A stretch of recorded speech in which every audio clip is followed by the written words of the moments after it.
Bienvenidos a este nuevo episodio del Espacio Digital de Frente con Óscar Ortiz.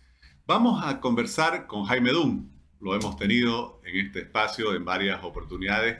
Jaime tiene una maestría en Administración de Empresas, estudió Relaciones Internacionales, pero sobre todo es un gran experto en el área de finanzas y en el área de desarrollo de los mercados bursátiles, donde no solo ha asesorado a nuestro país, a Bolivia, sino también ha sido consultor de varios otros países. Muchas gracias, Jaime, por aceptar esta invitación. Oscar, el gusto, el honor es mío, como siempre, estar en tu programa. Gracias.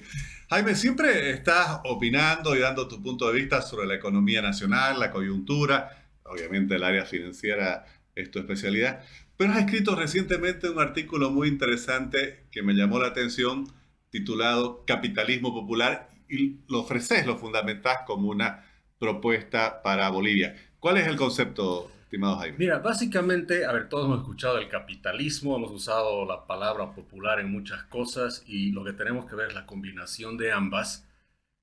Por supuesto, planteando como una idea mediante la cual logremos de que el ciudadano, sea grande, pequeño, inversionista, tenga acceso y las facilidades para seguir creciendo en base al patrimonio que tiene hoy en día. Básicamente basándonos en libertades individuales, en propiedad privada, que es fundamental para que esto funcione. Por supuesto, la idea de generación de riqueza con lo que tienes ahora y lo que puedes conseguir más adelante con la ayuda también que puedas tener a través de un Estado que te facilite justamente y reconozca que la propiedad privada, el libre mercado y la generación de riqueza es la base para el progreso y desarrollo, no solo de cada uno de los individuos y sus familias, sino por supuesto del país. Entonces el capitalismo pues, se dice popular porque va a fomentar que cualquier individuo, por más pequeño que sea el patrimonio que tenga todas las facilidades para poder trabajar sobre eso, hacerlo rendir y por supuesto llegar a una situación de conseguir un bienestar social y la paz social a través de la propiedad privada y por supuesto, como digo y repito, las libertades individuales a través de mecanismos de mercado también. Jaime, sé que quizás hago un juego de palabras un poco tramposo, pero eh, vos planteas el capitalismo popular, yo lo entiendo en cuanto a ampliar, digamos, la Correcto. participación de los ciudadanos, de la gente, en fin. Pero por lo menos en el discurso, en la cultura, incluso entre quienes nos gobiernan en Bolivia, el capitalismo, por así decir, es impopular en el sentido que hay un discurso de un estatismo muy marcado y que señala siempre al capitalismo como la fuente de la pobreza o del atraso de su desarrollo.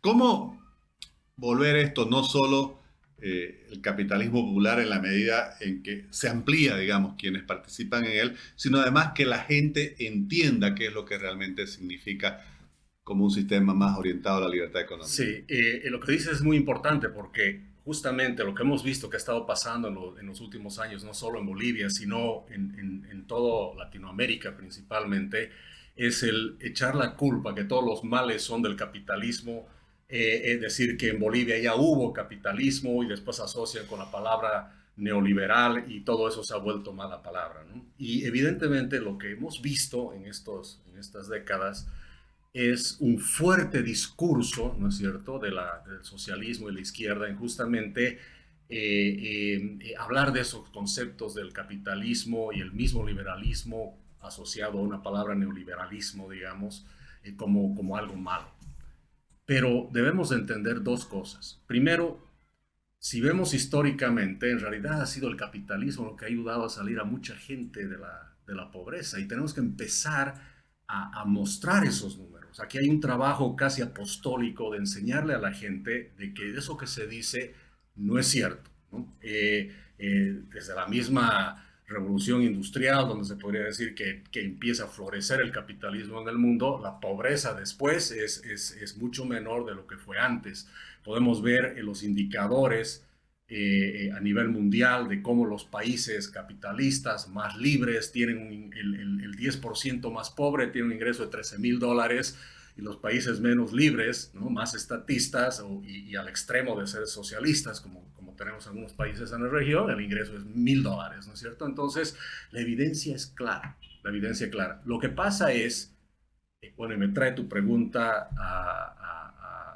me recuerda de este libro de este liberal chileno, Axel Kaiser, que en su libro La fatal ignorancia, justamente él se hace la pregunta de cómo es posible, ¿no?, que teniendo tantas cosas buenas con el capitalismo y el liberalismo, todavía no avanzamos como antes. Y la respuesta es básicamente de que la izquierda ha logrado convencer a la gente de que eso no es así, vendiéndoles, ¿no es cierto?, una propuesta de que es mejor que yo te dé las cosas, ¿no?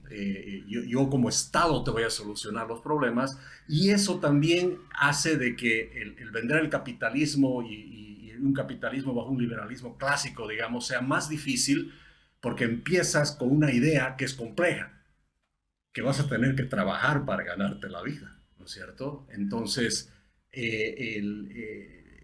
todos los que están en contra del capitalismo básicamente te están prometiendo el paraíso en la tierra, ¿no es cierto? De ahí viene este populismo.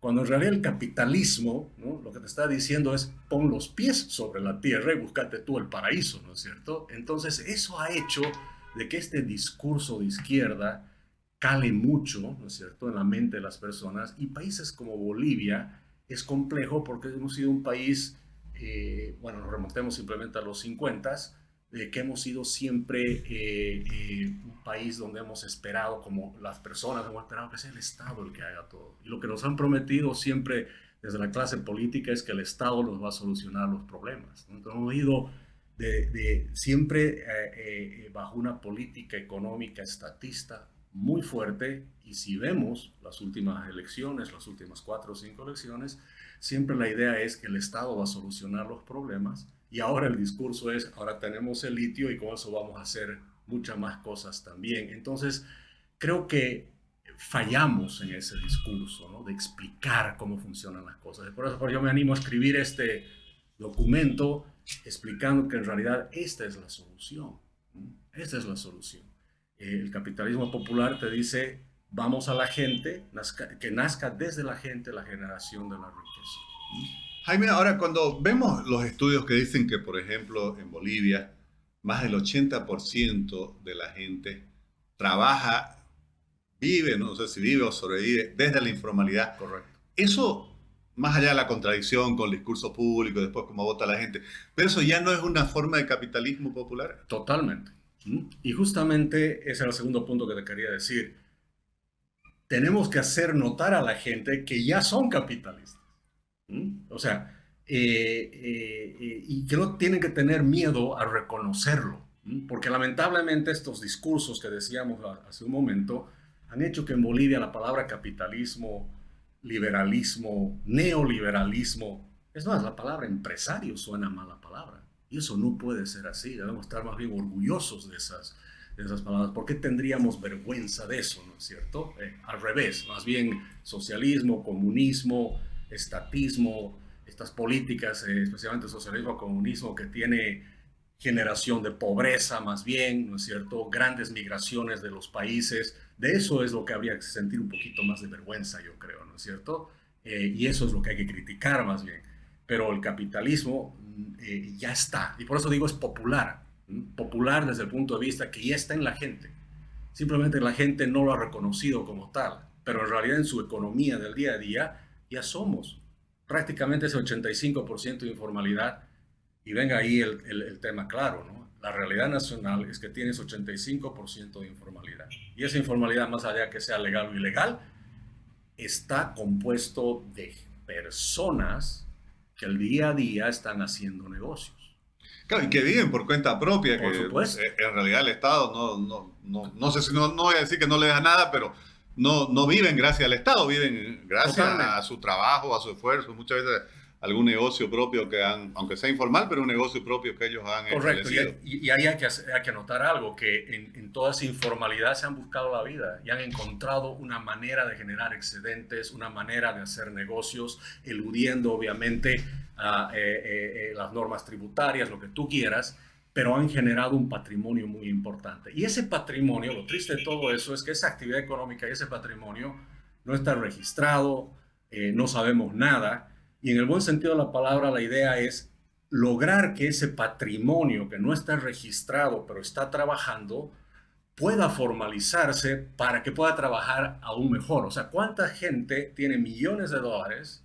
Y seamos bien claros, en el Alto, en las zonas populares en Santa Cruz, hay gente que tiene muchos millones de dólares, ¿no es cierto? Que vienen 30 años o han heredado el negocio del papá y qué sé yo, la mamá, y tienen negocios muy grandes, muy importantes, pero por ejemplo no tienen la posibilidad de apalancarse financieramente con eso, ¿no? Porque no está registrado, es decir, no pueden hacer la actividad empresarial que hace uno que está formal, por el hecho de que está en la informalidad. Entonces, tenemos millones de dólares en este país de capital que yo lo llamo reprimido, ¿no? Escondido, reprimido, que hay que liberar eso, hay que liberar. Entonces ahí viene el capitalismo popular a decir, ok, tú lo tienes y yo como Estado voy a reconocer esa propiedad privada y no solo la voy a reconocer, sino voy a ayudar a que la puedas liberar, ¿no es cierto? Ahora, por supuesto, bajo las reglas, ¿no es cierto?, de un Estado que es más ágil, con las leyes suficientes para que eso suceda, y eso implica un cambio muy grande desde el punto de vista de la administración del Estado. O sea, tiene que ser un Estado que se base en los pilares de propiedad privada, generación de riqueza por parte de los individuos, la libertad obviamente de los individuos y libre mercado. O sea, esas tienen que ser desde el punto de vista económico las bases en las cuales se asienta el Estado. Y tiene que ser un Estado con ese nuevo paradigma que se ajusta a la realidad nacional, por lo que tú dices, porque la realidad de Bolivia es que el 85% es informal. Y desde el 15% no vamos a cambiar eso.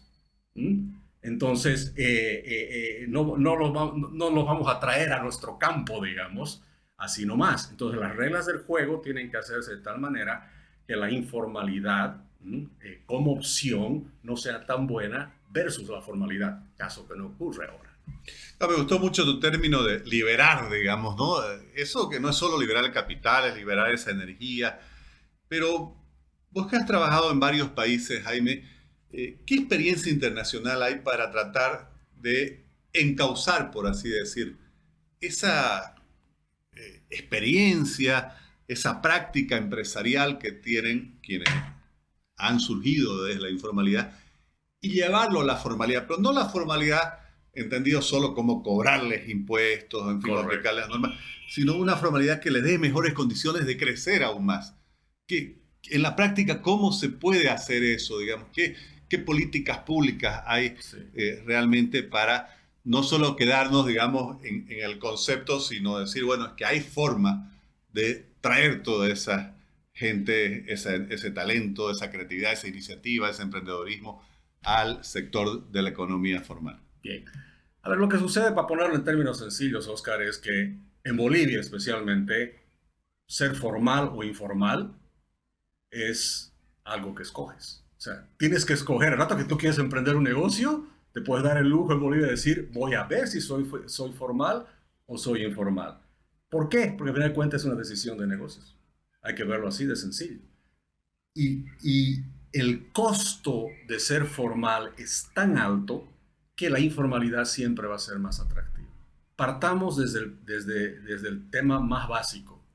Y otra vez, capitalismo popular. Individualmente somos unidades de negocio, somos empresarios, emprendedores, y lo primero que vamos a hacer es la relación costo-beneficio. Entonces, como la informalidad tiene un costo más bajo, pues me voy a ir por ahí. Es la opción obvia, digamos, ¿no? Entonces, lo que tienes que hacer es que la informalidad, que no viene gratis, ahí viene la cosa, la informalidad no es gratis, tiene sus costos, tiene sus propios costos, tiene sus propios mecanismos y tienes también, especialmente si hablamos de contrabando y otras cosas, tiene altos pagos de peaje, lo llamemos, que es corrupción. Entonces, digamos que la informalidad tiene un costo, por decirte, del 10%, porque tiene un costo. Entonces, la formalidad tiene que tener un costo igual o menor. para que la opción sea ser formal. Entonces, ¿cómo formalizas a un país? No es como pretendemos hacerlo nosotros por décadas en Bolivia, que es con la coerción, ¿no es cierto? Con el perseguir al informal. No es así, es una decisión de negocios. Entonces, tú tienes que hacer que el negocio de ser formal es mucho mejor que el negocio de ser informal. Ahora, en la práctica, a ver, se me viene a la cabeza grandes grupos de negocios informales en México, por ejemplo. Hay un mercado, Tepito se llama, si no me equivoco, de miles de informales contrabandeando entre Estados Unidos y México. ¿Mm? Hasta que viene el Tratado de Libre Comercio entre Estados Unidos y México. Entonces, evidentemente, se bajan los aranceles, hay controles de otra manera y de pronto se vuelve muy interesante el formalizarte, ¿no es cierto? Y se acaba prácticamente el contrabando entre México y Estados Unidos. Ahí tienes un ejemplo. Ahora, curiosamente, claro, con la China no hay el mismo tratado y ahora en México el contrabando es de la China, ya no es de Estados Unidos, ¿no? Y por supuesto eso es algo que los mexicanos tienen que volver a analizar. Pero al final de cuentas es una decisión de negocios. ¿M? Y tú tienes que hacer que la formalidad sea más atractiva que la informalidad. Entonces parte de ese principio. Todo es una decisión de negocios. Y así hay que ver. Claro, porque mencionabas algo importante. Si bien en teoría al Estado le convendría que haya más formalidad, a muchos administradores de entidades estatales le conviene que siga habiendo, porque es una forma de seguir extorsionando, haciendo cobros irregulares, viene todo el esquema de corrupción. En el fondo es un tema de falta de instituciones apropiadas o de condiciones adecuadas para el desarrollo de las actividades económicas.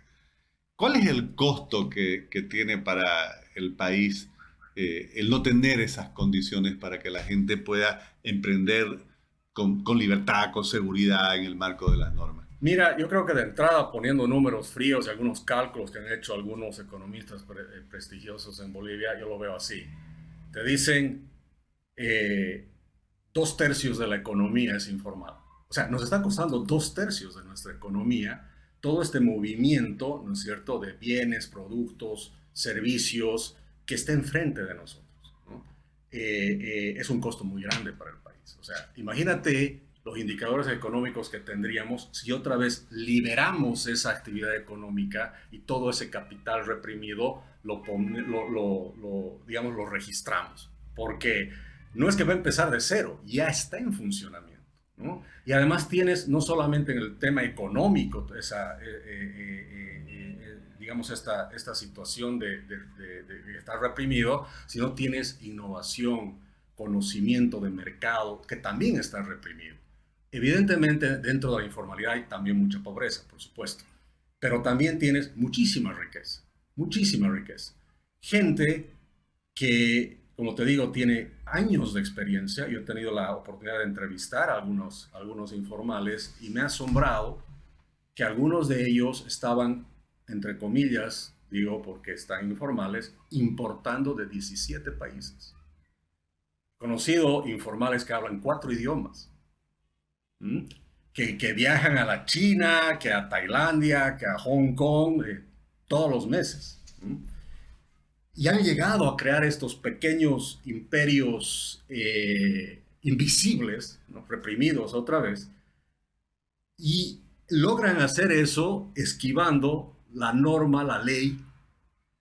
Y yo digo al final, oye, pero estos son los genios. Imagínate si les darías la posibilidad de que todo esto lo hagan de manera formal.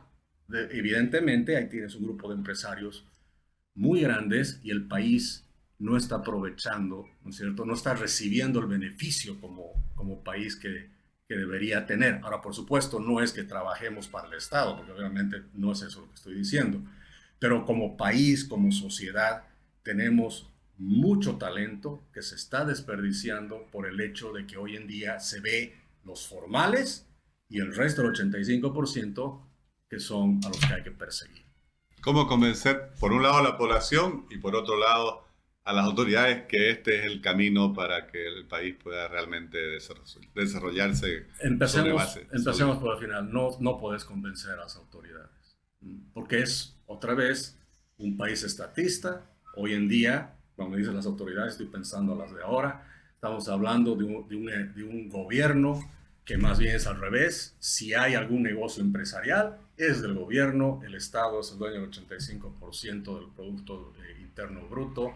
El Estado es totalmente, por supuesto, enemigo de estas actividades privadas de alguna manera, muy poco amistoso a la actividad privada. Eso lo hemos visto no solamente en este gobierno, sino históricamente con todas las nacionalizaciones que han habido. Entonces, por eso yo digo que tiene que haber un cambio total del paradigma estatal que tenemos hoy en día. Tiene que ser un Estado que nos genera las condiciones para un libre mercado, respeto a la propiedad privada y la iniciativa privada como el motor de la economía. O sea, hoy en día estamos con el Estado va a redistribuir la poca riqueza que hay. En ningún lugar del plan de gobierno dice vamos a generar riqueza, vamos a redistribuir riqueza. Últimamente vemos autoridades del gobierno discutiendo de ahora qué hacemos. Bueno, subamos los impuestos, ¿no es cierto? Subamos los impuestos a los ricos y ojalá el litio funcione. Entonces, cuando tú ves así ese concepto de política económica, lo que te están diciendo es el Estado se encarga de todo y vamos a redistribuir riqueza, la poca riqueza que hay. Entonces, pues te hablan del plan de lucha contra la pobreza, ¿no? Y el que va a luchar es el gobierno, y nosotros tenemos que esperar a ver cómo lo hace. Cuando en realidad, si tendríamos un Estado que digo, con estas características, respeto a la propiedad privada, libre mercado, respeto a las libertades individuales, etcétera, etcétera, el plan no sería cómo luchar contra la pobreza. El plan debería llamarse Plan para la Creación de Riqueza, ¿no? O sea, ya no nos preguntemos por qué somos pobres, ¿no es cierto? Nos preguntemos por qué no somos ricos. Y no somos ricos por estas razones, ¿no es cierto? Entonces hay que dar una vuelta total a este paradigma que tenemos, que el Estado es el que nos va a solucionar los problemas y estamos esperando que eso suceda. Entonces, con este gobierno eso no va a suceder. Y la gente tiene que entender, y aquí viene este trabajo apostólico que te digo, de hacerles entender que primero ya son capitalistas. No te gusta la palabra empresario, bueno, eres emprendedor entonces, ¿no? Pero quedemos claro de que hoy en día ya lo eres. Y esto se ha manifestado, como lo digo en el artículo, en cualquier intento que ha habido del gobierno de afectar la propiedad privada, ¿no? O sea, si nos damos cuenta, en Bolivia ha habido eventos, y hay eventos donde nadie nos convoca, pero toda la sociedad converge con la misma contundencia cuando se toca la propiedad privada o se amenaza la propiedad privada, ¿no? Entonces, recuerda la ley 1386, ¿no? Para la lucha contra la legitimación de ganancias ilícitas. A nivel nacional hemos tenido bloqueos y paros desde comités cívicos, empresarios cruceños, gremialistas, cuentapropistas. Nadie nos ha organizado. Ha sido una reacción propia, ¿no? De cada uno de los individuos, porque se está tocando lo más preciado, digamos, en materia económica, que es mi propiedad privada. Con la gestora también. Ha empezado a haber reacciones, ¿no es cierto?, de gente que sin que nadie los organice se han manifestado. Entonces, eso es lo que yo rescato como el común denominador de todos, que todos tenemos una propiedad privada, y en Bolivia, por eso, yo lo digo en el artículo pensar de socialismos y comunismos no es algo posible, al menos que sea por la fuerza, porque los individuos nunca lo van a permitir. Jaime, te agradezco muchísimo por compartir tus ideas, tu planteamiento, tu propuesta, y además por ser parte de ese debate público que se enriquece con participaciones como la tuya. Muchísimas gracias por estar siempre asistiendo a nuestras invitaciones. Gracias, Oscar. Gracias.